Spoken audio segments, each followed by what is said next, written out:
Hi, Mark. I hear you're an advocate for the communicative approach to teaching languages.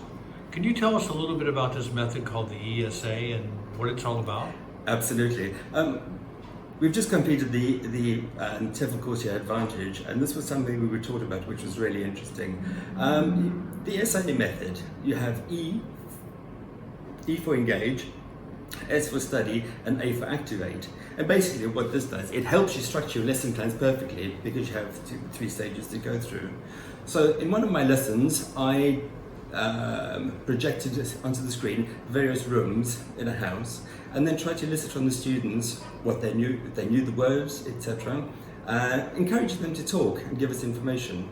There were also some rooms that weren't typical for a Thai, which then gave the opportunity to talk about that, and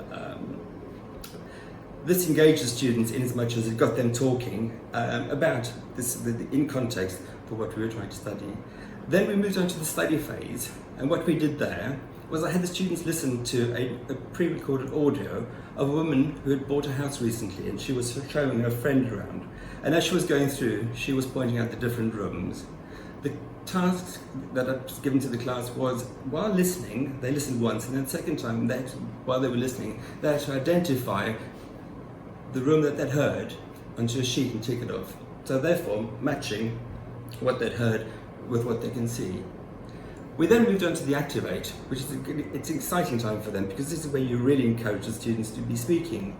So what I did, I got them matched into pairs, and between them what they had to do was design a home of the future that they would really like to live in, or they could run free with their imagination.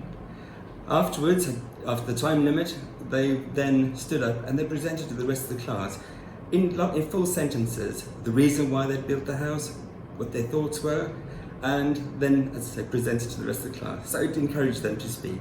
So all in all, it was a good lesson, and at the end, the objective was achieved in as much as after an hour, they certainly knew all the rooms in a house. Mark, thank you very much. That was quite interesting.